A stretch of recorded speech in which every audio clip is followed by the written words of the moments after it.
네, 최근 청소년들과 대중매체에서 한글 파괴 현상이 심각하다는 지적이 일고 있습니다. 이 줄임말과 은어는 물론이고 아예 국적조차 불분명한 말까지 만들어져 사용되고 있습니다. 네, 이 내용을 포함해서 한 주간의 사회 이슈를 두 분의 전문가와 함께 이야기 나눠보도록 하겠습니다.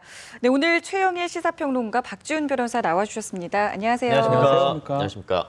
네, 이 청소년들의 외계어 항상 문제였죠. 그런데 요즘 더 심각하다고 이렇게 말이 나오는데 어떻습니까? 이 외계어의 원인은 통신어입니다. 통신어. 네네. 통신이라고 하는 것이 확산이 되면서 1993년부터 PC 통신들이 확산이 됐고요. 네. 그다음 90년대 후반에 인터넷, 그다음에 이제 모바일, 지금 네. 스마트폰을 통해서 그래서 이것을 이제 네트워크 세대라고도 부르다가 모바일 세대 이렇게도 부르다가 한때 엄지족이라고 불렀거든요. 그러니까 이제 손가락으로 대화를 한다는 뜻이죠. 그러다 보니까 구어와 문어가 뒤섞이는 상황이 되는 겁니다. 예를 들면 오늘도 제가 받은 우리 아이의 답을 보면 니은 니은. 그럼 이게 뭘까요? 니은 니은. 모음은 없고 자음만 니은 니은. 아, 이게 노노죠, 노노. 노노죠, 네. 노노. 이게 싫다는 말이에요. 네네. 네. 이응 이응은요. 응응이죠. 응응. 그러니까 긍정이죠. 네. 이응 이응은 알았다는 뜻이고 네. 니은 니은은 싫다는 뜻이고 네. 그러니까 이렇게 소통을 하니까 이건 뭐 어른들은 알아들을 수가 없는 거죠. 근데 이것이 통신에서 비롯된 것인데 사실은 이 외계어라고 하는 것이 요즘에 방송에서도 마치 표준어처럼 쓰지만 멘붕 하면 이건 원래 표준어가 아니었죠. 그렇죠. 멘탈 붕괴라는 말로 풀었어도 없었습니다. 멘탈은 영어고요. 붕괴는 한자어인데 이 두 가지를 합쳐서 멘붕 그럼 누가 알아들겠습니까? 네. 또는 이제 이 영어 알파벳 대문자로 OTL 이렇게 보내면 네. 그 뜻은 해석이 불가능해요. 모양 자체를 봤을 때 사람이 무릎을 꿇고 엎드린 모양을 상형 문자처럼 보낸 거니까 그렇죠. 좌절했다는 뜻이잖아요. 그래서 이러한 것들은 이제 정말 통신어에 익숙하지 않은 9세대 알아들을 수가 없는 문제가 된다. 앞으로 이게 점점 신세대어로 흘러가는데요. 여기에 저는 기름을 이제 붓고 있는 것은 대중매체다. 네네. 이것들 예능을 중심으로 해서 네. 그냥 표준어가 아닌 것도 자막으로 씁니다. 그렇죠. 그래서 예능에서 막 이제 우리 토크하고 그럴 때 보면은 자막으로 그냥 비속어들이 나오거든요. 네네. 그래서 이제 물론 욕설이라든가 심한 말은 자제하지만 이러한 좀 확증되지 않은 비표준어들도 좀 걸러내는 것이 이게 미래의 우리의 기초 문법을 지켜내는 일이 아니겠는가 하는 위기 상황까지 왔다고 보여집니다. 지금 말씀하신 것처럼 요즘에 드라마 제목을 보면요. 네. 사실 깜짝 놀랄 때가 저는 있었어요. 네. 제가 잘못 읽은 건가라는 생각이 드는 것도 있었는데 개성이라고 보는 시각도 있고 문법 파괴다라고 보는 시각도 있고요. 글쎄요, 뭐 식사, 전 식사를 식사라고 하는 사투리 같기도 하고 뭐 그런데 네네. 예. 사실은 개성이라고 말할 수도 있습니다. 근데 지금 말씀하신 것처럼 외계어가 어떻게 보면 특정 또래만 하는 어떤 언어들이거든요. 그러니까 어른들은 우리만 알고 있다. 기성세대는 모르고 있다. 어른들은 모르고 있다. 근데 그 언어들이 대부분 보면 속어라든지 비속한 거, 비어 이런 것들이 사실 많습니다. 정상적으로 표준어라기보다는 아름다운 어떤 외계어가 아니고 결코 아름답지 않은 외계어들이 많거든요. 네. 그러니까 정말 중요한 거는 그 언어를 막 쓰고 있다고 어떻게 뭐 처벌한다든지 어떻게 할 수 있는 방법은 사실 없는데 문제는 공공기관이라든지 특히 매스미디어에서 좀 조장하는 듯한 느낌. 지금 말하는 자막에 식샤 이렇게 쓴다는 거는 네네. 결국은 표준말을 더 못하게 만드는 경우가 되지 않겠나. 결국 그 또래 문화를 우리가 뭐 어떻게 만들 수는 없지만 매스미디어에서 그거를 선도를 안 해주면 결국은 그냥 정말 외계어가 일반화가 될 수 있고 결국 세대 단절 현상이 일어날 수 있거든요. 많은 그 기성세대 어른들은 이 용어를 몰라요. 모르는데 이게 표준어 같이 써가면 배울 수도 없는 상황이고 네. 결국은 같은 나라에 같은 언어를 쓰면서 단절된 현상이 생길 수 있지 않나 생각이 좀 듭니다. 그래서 국립국어원이 해마다 뭐 많이 쓰는 이제 이러한 외계어들은 그렇죠. 네. 그래도 좀 발표를 하고 사전에 표준어로 집어넣기까지는 아니어도 검증이 좀 필요합니다만 그런 것들에 대한 이제 조사를 발표하고 또 일부는 표준어로 이제 포함시키는 경우도 있죠. 근데 이 프로젝트를 제가 한번 해봤는데요. 네. 분석을 해보니까 이 신세대들을 그냥 뭐라고 야단만 칠 수 없는 게 이유가 있는 거예요. 그 아이들은 이 엄지족으로 정말 외계어를 쓸 때 최대한 단축된 말을 쓰는 겁니다. 그건 왜냐하면 SMS나 MMS의 통신 비용이 많이 그렇죠. 부과되지 않았습니까? 글자 수도 좀 네, 그렇죠. 그러니까 글자 수를 최대한 줄이고 빠르게 치기 위한 노력이 그러니까 여기도 경제 논리가 들어 있었던 거예요. 알고 보면. 근데 이제 기성세대, 특히 이제 사업자, 이통사업자들은 돈을 벌기 위해서 이것을 유료로 계속 이용했었단 말이죠. 이용하게 했었단 말이죠. 최근에 망이 개방되면서 이제 데이터 무제한이라든가 좀 무료 통신의 가능성들이 어플리케이션을 통해서 높아졌는데 그렇다면 이제는 비용이 들어가는 환경은 많이 개선되고 있으니까 가능하면 아름다운 표준말을 쓰도록 노력을 하고 또 이제 비속어는 비속어의 영역에서 그 이제 또래 집단의 묘미가 있으니까 조금 그 안으로 영역 제한은 하되 그래도 기초 문법을 잊지 않는 교육에 대해서는 조금 우리가 심혈을 기울여야 될 것 같아요. 네, 그리고 이 대중 매체에서는 꼭 표준어를 사용해야 되는 것 같습니다.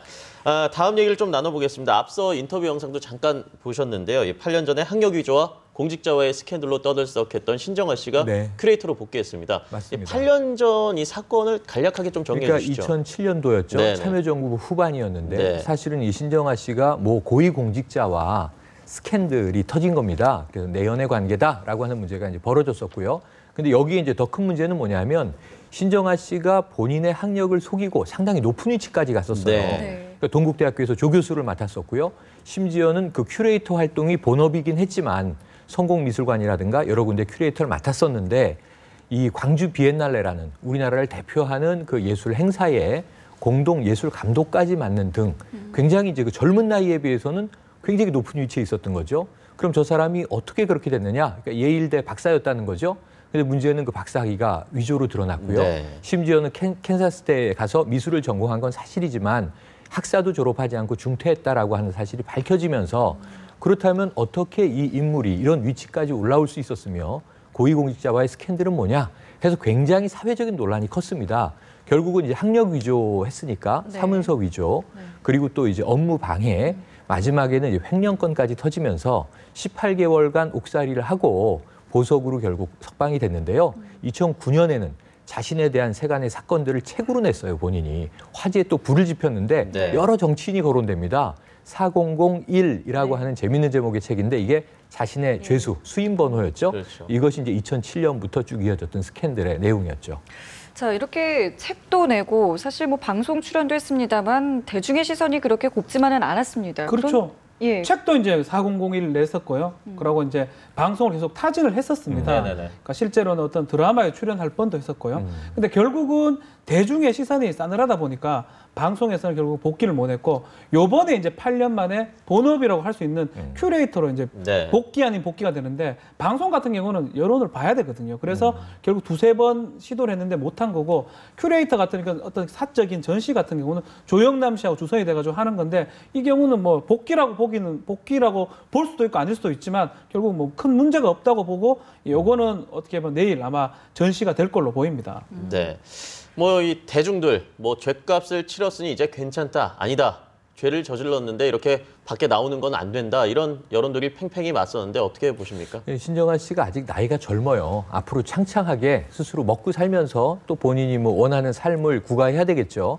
죄에 대한 처벌이 끝났다고 한다면 직업의 선택이나 진로는 개인의 자유이나 문제는 이게 공론화될 수 있는 영역, 방송 공론화 영역이죠.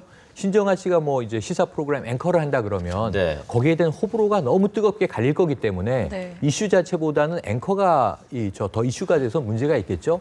이런 건 부적절하지만 본인이 이제 미술을 좋아했고 미술에 뭐 재능이 있다고 하고 그리고 미술계에서 일했던 경력이 있다면 큐레이터로 조심스럽게 뭐 직업 세계에 돌아오는 것은 누가 뭐라 할 바는 아닌 것 같습니다. 네.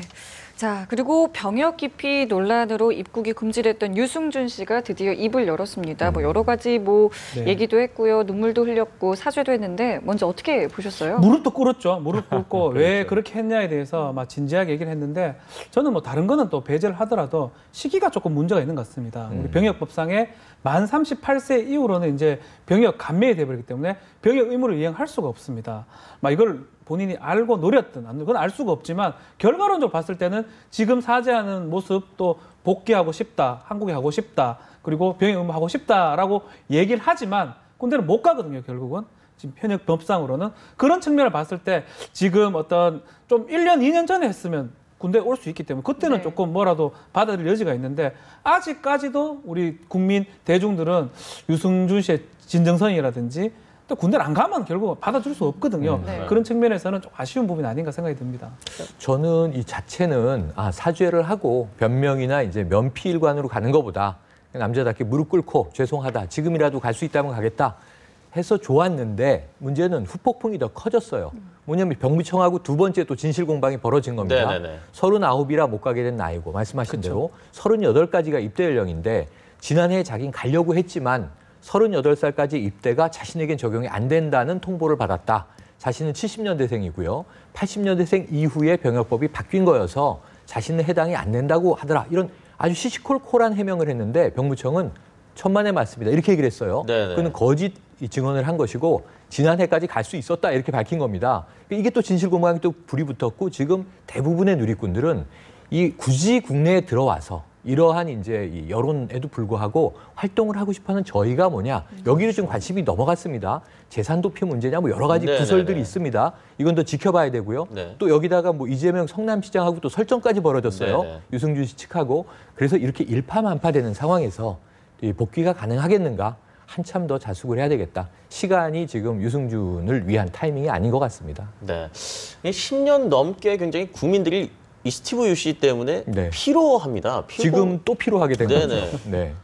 지금 굉장히 피곤한데 복귀가 안 되는 다른 이제 좀 안쓰러운 네. 연예인들만 네. 함께 좀 피해를 보는 게 아닌가 싶은 네. 생각도 들어요. 그런데 이 스티브 유 씨 때문에 오히려 이 검은 머리 미국인들 있지 않습니까? 네. 우리나라에서 활동하는 검은 머리 미국인들 연예인들이 또 욕을 먹고 있습니다. 어떻게 보십니까? 그럴 수가 있죠. 왜냐하면 유승준 씨가 왜 이렇게 쉽게 해제가 안 되느냐. 네. 그만큼 큰 사랑을 누렸기 때문이에요. 네네. 그만큼 큰 사랑을 누리고 자신 해병대라도 자원 입대하겠다고 큰 소리 뻥뻥 치다가 마지막에 싹 바꿔버리니까 그 주었던 애정만큼 배신감이 국민들에게 커진 건데 세간에 이런 이야기가 있는 거죠. 유사하게 미국 시민권자로 병역을 뺀 많은 고관대작의 자제들이 있는데 왜 유독 유승준 씨만 미워하는 겁니까? 그렇죠. 그 사람들은 무명의 일반인이니까 네. 뭐 국민들이 알지도 못하는 사람들이기 때문에 그렇죠. 근데 이제 물론 그런 사람들에게도 그렇다면 유승준에 준하는 어떤 엄혹한 나름 이제 이 병역의 의무를 기피한 것에 대한 책임을 물을 필요가 있지 않느냐라는 의견이 퍼지다 보니까 그럼 누가 미국 국적이냐, 누가 병역을 안 갔느냐 하는 문제에 대해서 또다시 좀 네티즌 수사대 일부가 시끌시끌 이제 이 사람도 그렇다더라, 저 사람도 그렇다더라 하는 얘기가 나오면서 이 스티브 유 여파가 이제 또 굉장히 외국 그 국적을 소지한 국내에서 활동하는 연예인들에게 또 다른 불똥을 튀기지 않겠는가 하는 우려가 지금 이제 확산되고 있는 건 사실입니다. 네, 변호사님 네. 궁금한 게요. 국적 회복이 가능한 사안인가요? 아니 불가능합니다. 국적법에 따르면 아. 병역 기피를 목적으로 국적을 포기했을 경우 국적을 회복할 수 없도록 규정이 되어 있고요. 또 출입관리법에는 또 못 들어오게 돼 있거든요. 결국은 유승준 씨한테 제가 좀 드리고 싶은 말씀은 뒷문에서만 언론을 유도하지 말고 정문에서 와서 만약에 출입 거부를 하면 행정소송을 통해서 본인이 왜 거부당했는지 법원의 심판을 받아본다든지 아니면 본인의 어떤 행복 추구라든지 거주 이전의 자유, 외국인한테도 그런 자유가 있기 때문에 그걸 통해서 헌법 재판을 거는 그런 방법을 통해서 해야 되지 계속 언론을 뭐 여론을 유도한다는 거는 본인한테 더 독이 될 가능성이 크다고 보입니다. 네, 알겠습니다. 오늘 말씀은 여기까지 듣겠습니다. 고맙습니다. 감사합니다.